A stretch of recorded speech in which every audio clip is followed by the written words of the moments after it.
Shalab, there's all these noises coming from the kitchen. Can you let them know that we're recording? Auntie, we are recording. Can you stop making noise?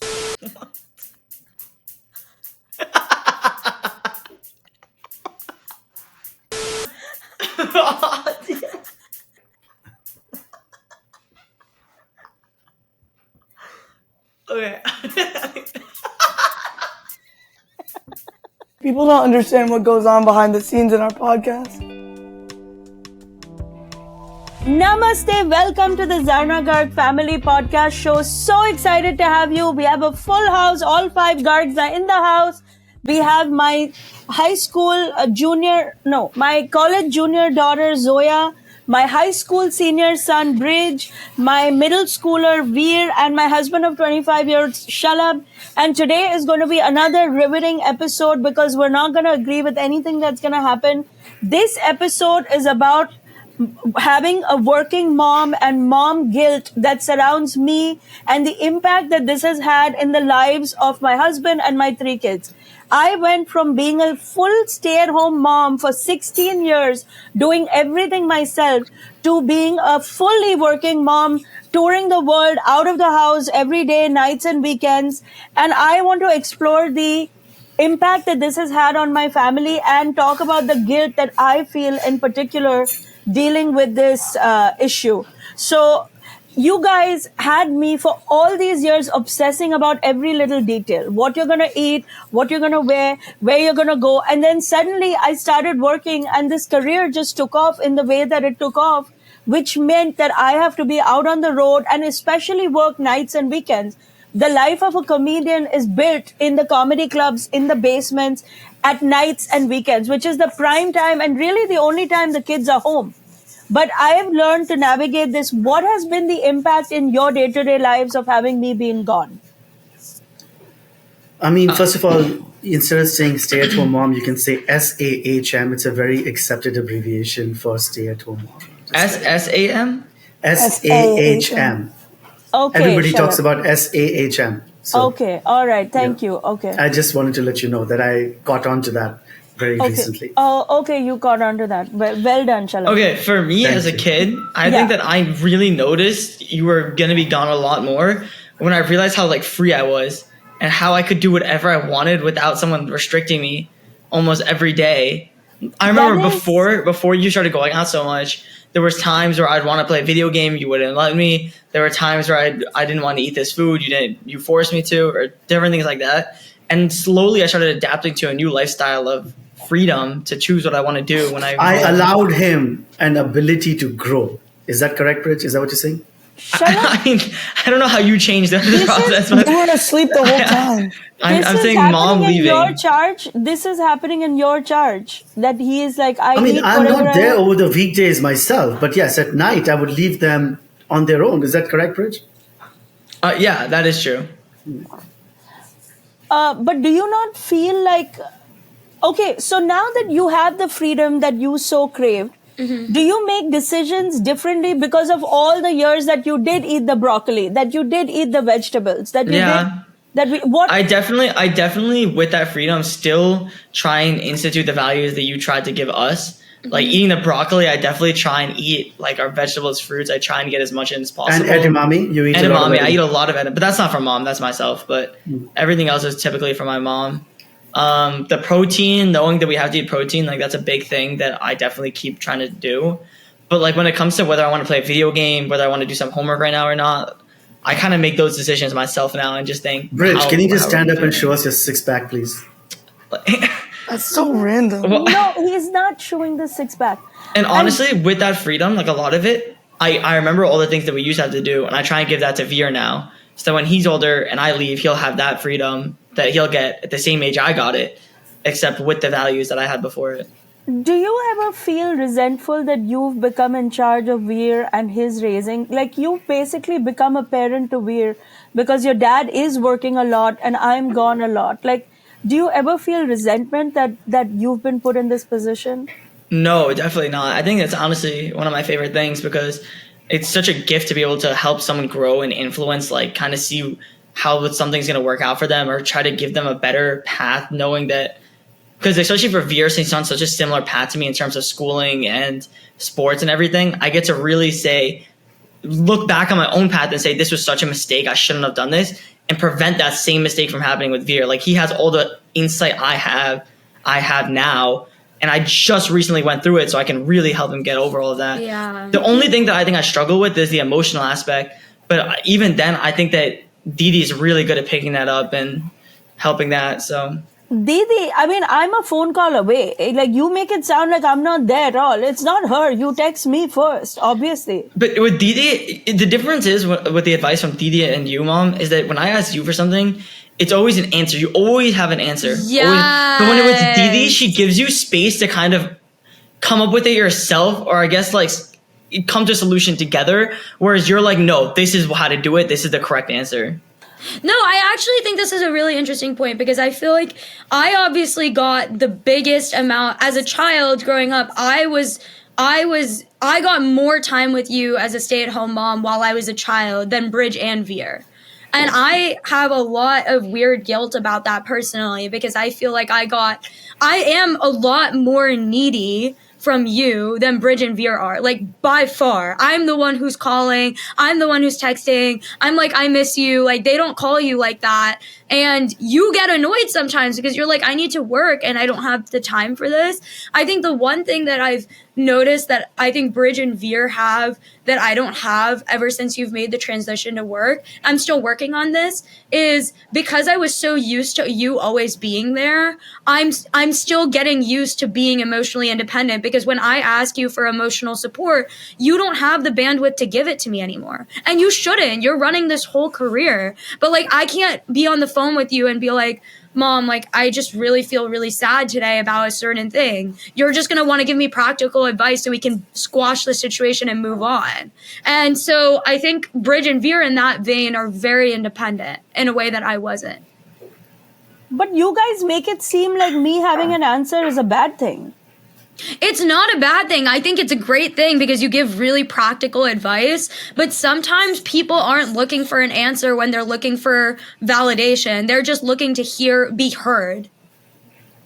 I understand. I mean, that's a problem I've had with your dad for the whole 25 years I've been with him. There is no hearing happening. Anytime I say something to him, it's like a 10-second solution and usually not even a good solution. So I know. What are you talking about? Like, I miss so much how much interest you would take, for example, in my career, because you had the time to do it. And I have tried to reciprocate that by taking the similar amount of interest in your career. Have I or have I not? Yes, That's true. have. Okay. Yes. And I've made sure that over the last few years, now I have benefited from it too. So it's a selfish, but you did too. You benefited from taking interest in my career in that time, just as I am benefiting in taking interest in your career today. So I don't know what you're talking about bad solutions. And I have the foresight of being able to advise you almost like a consigliere of what decisions you should make with respect to different points of. What? Yeah, because I have the wisdom of having done it before you, of having gone through difficult corporate environments and difficult work situations. We do not work in the same way at all, Shalab. You like that corporate structure and job, and I've been fired from every job I ever had. I was destined to be an entrepreneur from day one. And we don't agree on how we work, but you take interest in my work and I take interest in your work, and it's a good thing thus far. But there is still a tremendous amount of guilt that I feel every time I'm gone. And now my guilt is not even one-sided. It's like multiple faceted. I feel guilty that I'm not there enough for Zoya. I'm not in California. But when I'm in California, I feel guilty that I'm not in New York with Bridge and Veer. I don't even worry about you, Shalab. Honestly, I can't. I don't have enough bandwidth to worry about what you may or may not need, because I'm going to die if I worry about one more person. I mean, I'm over 40 years old, Zana. You don't need to worry about me. Yeah, okay, over 40. That's the new designation. But the biggest guilt that I feel is towards Veer, and the fact that I put this huge responsibility on Bridge. And even though Bridge is not talking about it right now, a lot of him being there for his brother involves him not being able to go out on a Friday night, not being able to go out on a Saturday night. when all his senior high school classmates are doing certain things, he's not able to do them because he needs to be home with his brother, or he needs to make sure his brother has eaten or gotten back from some activity or something. And I just want you guys to know that I have a tremendous amount of guilt on this topic, and I don't know how to make it stop. Because on the one hand, I know that I need to do this for my career and for our family. But on the other hand, the guilt is just there. It doesn't go away. I've spoken to many of my friends, never a therapist because we all know that's a scam. But many of my friends I have spoken to, and every mom that I talk to talks about mom guilt. It actually, yeah, the stay-at-home moms have their guilt, the working moms have their guilt, the ones who travel like me have our guilt. It just seems like there's no way to get over it. So what can you guys say to me as a mother and to all the moms watching? What are some things we can do and not do that makes this situation better for all of us? For a parent that's working, Yeah. And is gone a lot, specifically a mom. I think that guilt of parenting, somehow the mothers seem to take it more to heart. Like, is there something we could do, or something that you want us to know from your experience of the last few years of not having me around so much?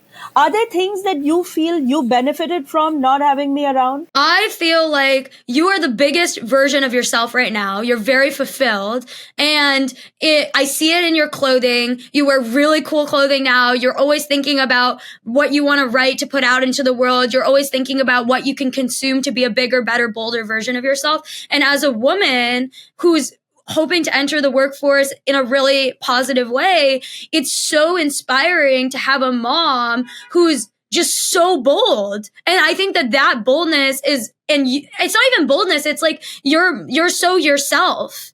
And I think that being yourself and being so original and not being apologetic, I think that's something that you get from working as a mom, because you know what you're sacrificing, so you want to succeed at a high level, and therefore to make the sacrifice worth it, you work so hard, and therefore are just so, like, there's no time to overthink. And Right. so I just agree think with it's that. amazing. This is the happiest I have seen you as a person. Aw. Like, yes, as stay-at-home mom, you were doing a job of being a SAHM. SAHM stands for stay-at-home mom. SAHM. But at the same time, you were unhappy about having to deal with little human beings that didn't have anything to say to you, right? All day you would complain about that. I spent another 8 hours, talking to individuals that can't really talk yet. And yes, I'm doing that job, but that was not your calling.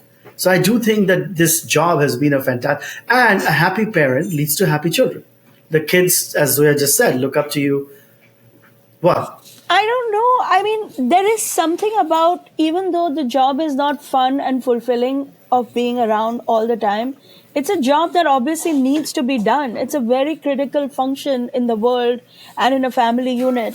And that is where the guilt comes from. Luckily for Veer, we have Bridge who can take over. But, I feel bad for all that Bridge has to give up to play that role in Veer's life. But Zarna, Bridge is 18 now. He doesn't need a SAHM. I'm not talking about him. I'm talking about all Veer. he has to give up to take care of Veer. And Veer not having me directly. I see it. Like, when Veer has a question, I know he goes to Bridge first and then he comes to me. What's Then he wrong might about go that? to Zoya. But it makes me upset that Well, I'm why not don't we his ask first. him?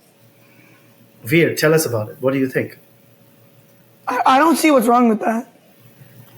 Well, don't you think you should be coming to me first? But what's wrong about me coming to you second? Because I'm your mom. He's not your mom. Yeah, but no, that's not true. It depends on what type of question I have. And he comes to me often as well before he goes to, tell Veer. It depends also if you're in the house, I'm going to ask you. But if you're on tour, then I'm going to obviously try to not distract you from your work. I know, but you should be able to come up to me if you need to. And that is the issue. That is the crux of the issue. And it's the problem of having somebody who's on the road. I don't just work. I'm just gone. I'm gone for days on end, and it's created this whole dynamic. Actually makes me really sad, honestly.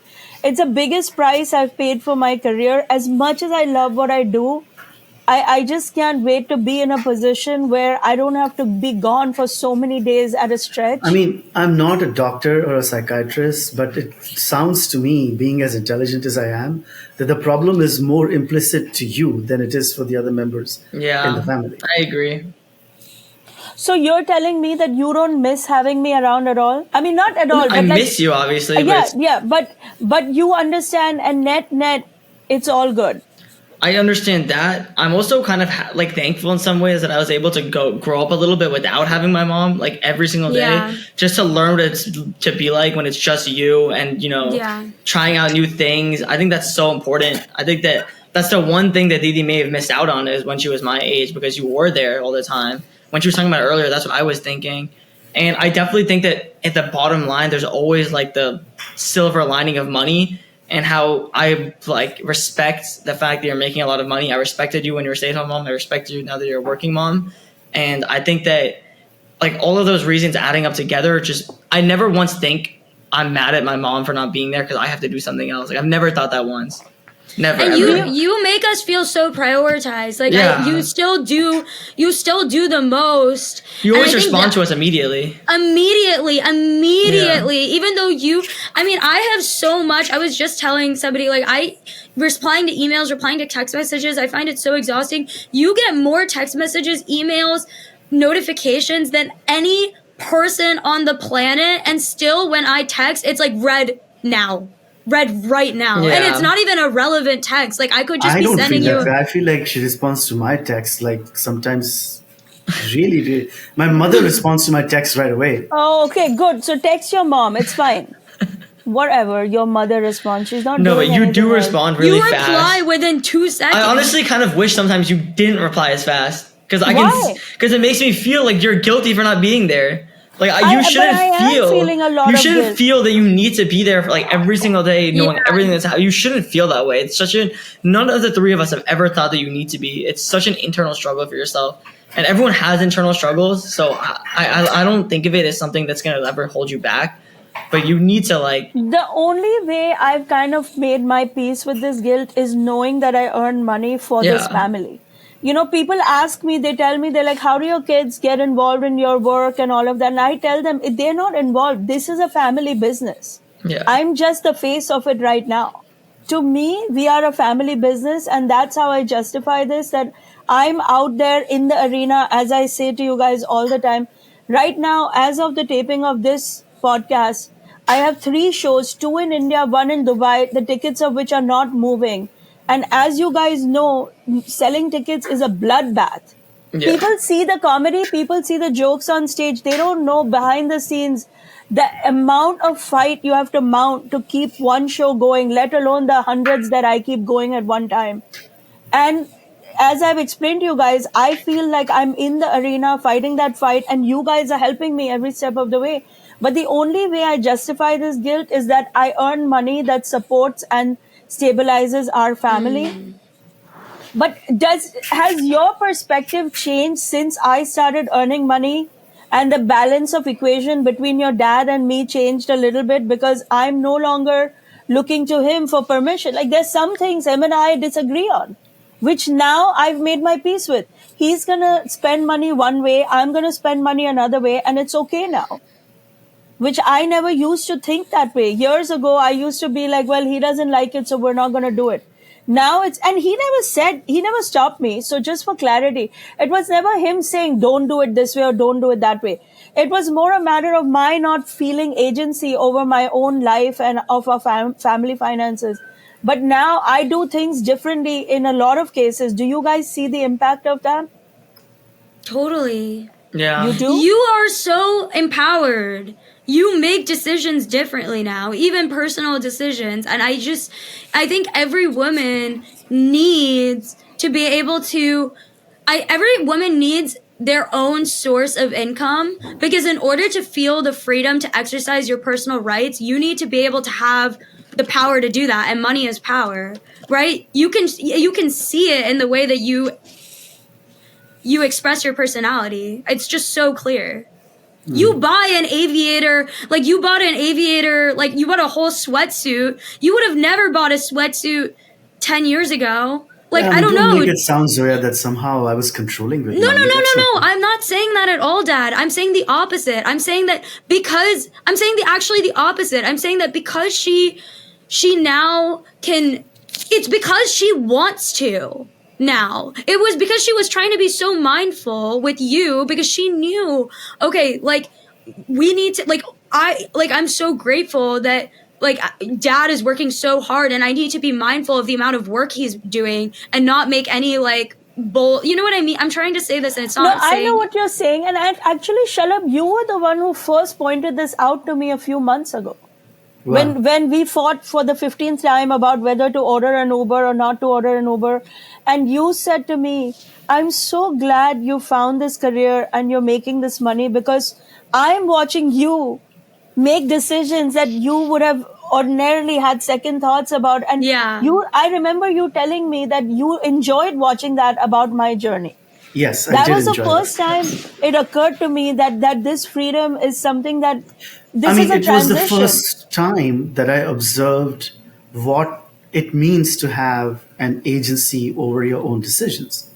You know, it's one thing to read about it, it's whole another to observe that transition in real life. Yeah. And I observed it through your eyes, where, as you just explained earlier, you would do things which I think are stupid things, but you would do them anyway because you could. Now, Yeah. does it make sense to order like a massive Uber to go from point A to point B and not travel any other way? I still don't think that's a smart thing to do, but that's what you want to do. And that's what you did. And there's so many such other financial decisions that I disagreed with, but now I would keep my stupid mouth shut because, It's not you know, stupid mouth. I think it's not stupid. I just so everybody knows, we've never disagreed about money, you and me. It's Yeah. never been a control issue. But the creation of it on your own just empowers you in ways that you don't know until Yeah. you're doing it.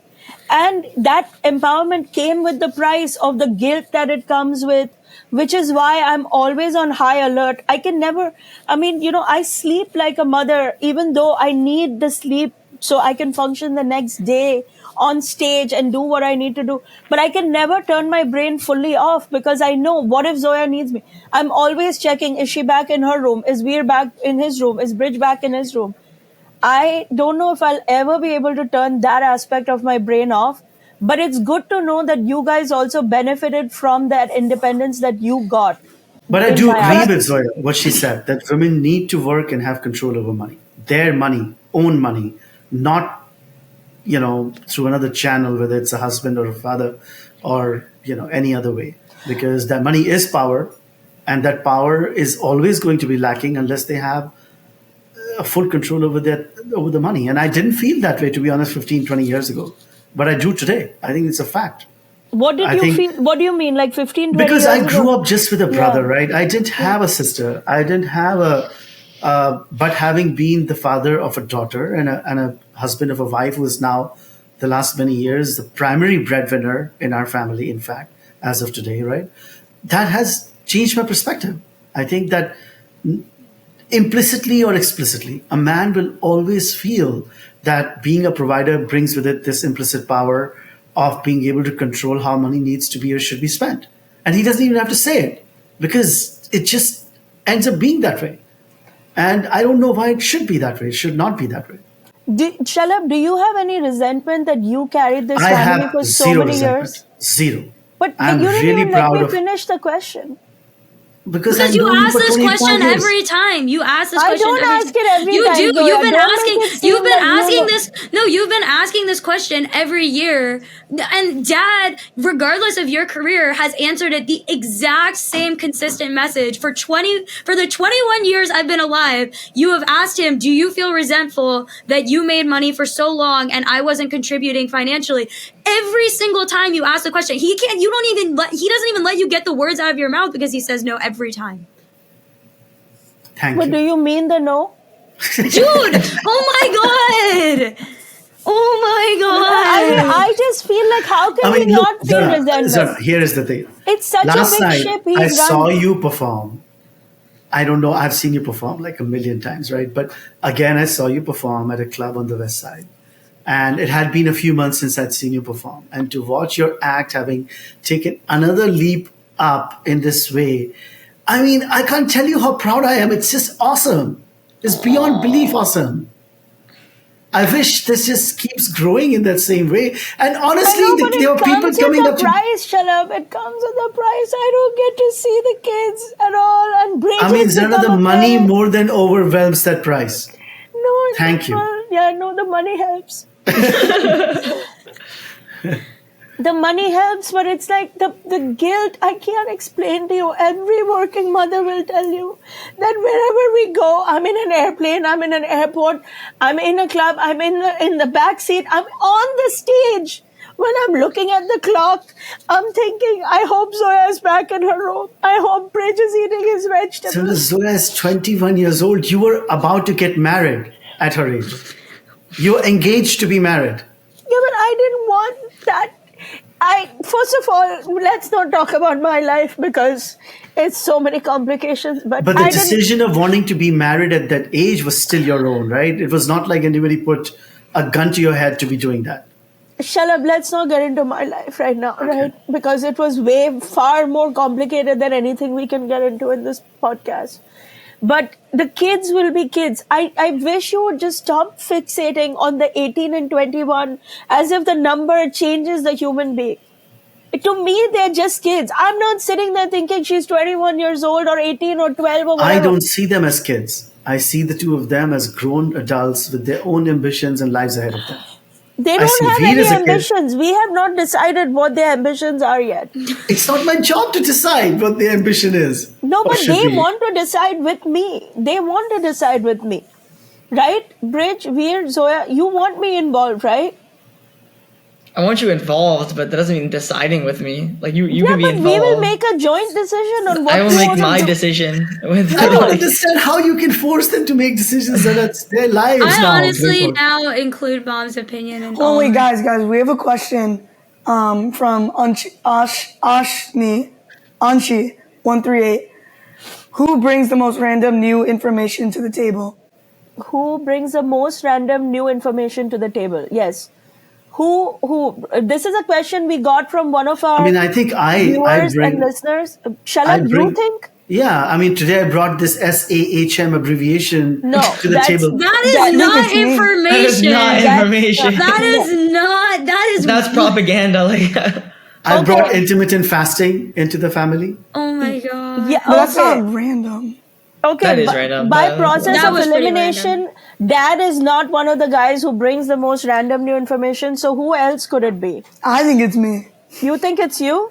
Yeah. Why do you think it's you? Today, I literally, after the first episode, I went into Baya's room and I was like, there's a new store opening up near us. And I just found out because I just saw it on something on the internet.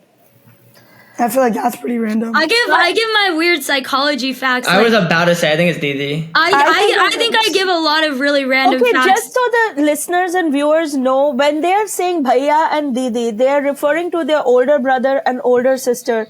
Because in our culture, we actually don't name the older brother or sister by name. So it could be confusing. It's also the husband, but we're not going to go there because... Okay, the husband also is not technically supposed to be named by the wife, but we overcome that hump in our life.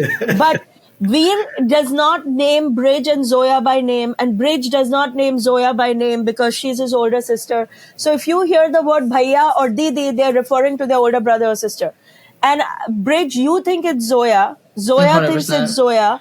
And I also agree that Zoya seems to be preoccupied with all this random stuff that pops up in all our lives. Some may say interesting tidbits of information that I consume because I'm a curious person. Yeah, but Zoya, I hate to be the one breaking it to you, but not everybody is as interested in Sappho or Sabu or whatever that thing is that you always talk about. And the poetry tweets that you put out and the classics. I don't know where you learned this stuff, but like that Hypatia, Latino girl that she was not Latino. Shut up with the Latin, not Latino. The Latin heroine in classics. I will say though, that pain receptor, dopamine receptor thing was really interesting. What was the dopamine Thank receptor you. thing? You want to explain it really quickly? Yes, I think it's very interesting. And I actually think it's an interesting tidbit for this episode. I read this book and it was about dopamine. And essentially, the way that dopamine, the hormone that induces dopamine in your brain, that hormone is happening in the same receptor as the receptor that receives and understands pain. So the pain receptor and the receptor that gives you chemical happiness work together to maintain homeostasis, which is the state of being even. Like when you're running really fast, your body sweats to bring you back to an even state. In the same vein, when your dopamine is super high, your pain receptor, so your chemical understanding of pain, has to meet we learned that that. in the movie Animal. That's what happened to Ranbir Kapoor. Remember when he was fighting the 200 men and killing them? He never felt any pain. Can you just let her finish? What? I don't know if I agree. Anyways, I think that like what I took away, and I mean, if there's any scientists who I'm sure are watching this podcast thinking, what is this Zoya girl talking about? She's talking about it just wrong. I would love any clarifications. But from my understanding, the way it works is because we're experiencing very high dopamine hits all the time, whether it's notifications, whether it's Netflix, whether it's a really cheap like junk food, like there's a lot of different ways to induce that hit. Every time you take a hit, your body has to take an equal hit of pain. So your brain experiences mental pain whenever you're taking that high hit of like drinking a soda or something. And that happens subconsciously. So yeah, anyways, I bring up a lot of tidbits of random information. Okay, I think the top prize for who brings the most random information to the table, as proven right now, goes to Zoya. Because this was such a random sidetrack. We probably lost every podcast listener over this dopamine up and down thing. No, that you but just started. sometimes it's not a good thing. Sometimes it's like sad. I forgot what she was talking about. It was the fact about friendship that everybody was like. Okay, let's regroup on Okay. this topic of mom guilt, because that's where we were on this topic. And you would say that there have been pros and cons. What has been the biggest con of having mom being gone so much? Doesn't look like there have been any cons, Zarna. Yeah, honestly, there's no cons. There's no cons. I'm gonna be honest. There's no cons. There's not like one she was thing. bad. There's Aside from not the fact that one we thing- miss you, but that's literally it. Like, But I miss you. Like, you wouldn't say that being able to hang out and just putter around is like a big con? Not being able to do that? we love doing that, but we do that enough. It's not like you're gone for a year. Like, we still see you. Me and Veer at least see you a lot. I know Dee's What, in California, gone so it's for a different. year? Are you guys not missing? I mean, this is not sounding like you guys even miss me at all. Maybe I should I mean, go how do long? yours. It's one thing. We see you every week, right? Multiple times a week. Yes, but most people see their mothers every day, all day. You have to give people time to miss someone. Like, we can't miss you every time you leave if it's not for like an extended period of time. I This is also not think looking good. I think that when you're away more, the times when we putter are a lot more meaningful. I think so then when you do putter, it's like more fun because it's just more special. I would say the only thing that I like wish is sometimes when we do get quality time, because being an entrepreneur is a 24/7 gig, right? There's not a single minute you're not getting an important text, an important call, an important message. There are times that I wish, like selfishly, that I wish that we could have even 5 minutes where it's just you and me. Yeah. But in the scheme of everything, I would like that tiny thing. If we're talking about cons, that's like maybe one tiny thing in the sea of like all the positives. There's not like a single. I wouldn't change anything, really. So maybe there is something to the truth of quality time and quantity time, that maybe when we are together, if we put all our phones away and just made that our time to be with each other, it would mean something. I always thought that was like American nonsense, but maybe it's not. Which part? The putting the phones away? Yeah, like of having quality time, like when we're all together, because it is true, as an entrepreneur, it consumes you. If you let it, it consumes every waking minute of your life. You are doing something, somebody needs something, some fire needs to be put out. And maybe there is truth to the idea that you just say to yourself, today for 2, 3, 5 hours, I'm not going to check work. And we are all just going to hang out with each other. I used to really think this was like American white people nonsense, to be honest with you. But as I'm working more and more, I'm learning that there might be truth to this. And I hope you guys have enjoyed this episode of Zarna Garg Family Podcast. We are trying to get to the root of how mom guilt affects a family dynamic. And we would love to hear your opinion, what you do when your mom works or you are the working mom, and how you feel about the things that you're doing in your family. Maybe your family misses you, maybe they don't. I'm not sure. I'm going to have to rewatch this episode to find out if my family actually misses me or if I should be booking more shows. But as we end every episode with a round of good grades with Gargs, this episode too, in that round, we each Garg assigns another Garg an A grade for what they brought to this particular episode, the most entertaining moment, the most educational moment, or the moment of the episode. So stay tuned for good grades with Garg for one round, and then we want to hear everything what you're thinking about our podcast. So who wants to go first? I want to go first. Okay, Zoya. Okay, I want to give my A grade to Veer. I feel like Veer, when we talk, is so self-directed. He knows his entire schedule. He knows when the tutor is coming home. He knows when he needs to go to his basketball game. He wakes up at 6 a.m. to make sure he eats his breakfast before he leaves. It is absolutely insane how self-directed Veer is at the age that he is at. And I wish that I had that quality when I was younger, and it's totally either a byproduct. I think it's a byproduct of having really good leadership from Bridge. I think it's a byproduct of seeing his parents work really, really hard. And then I also think innately it's just who Veer is. And I think it's really, really, really cool. Okay. In the thank absence you. of constant motherhood and parenting all the time. Yes. No, I would agree with that. So you don't have any resistance from me on that. Who wants to go next? I'll go next. I Okay, think Brett. that my A grade is going to go to Dad. I think that he was very, like, in a position when we were talking about money and how money can make you feel empowered. He had all the empowerment in the world for a long, long, long time, and he still has a lot of empowerment and should.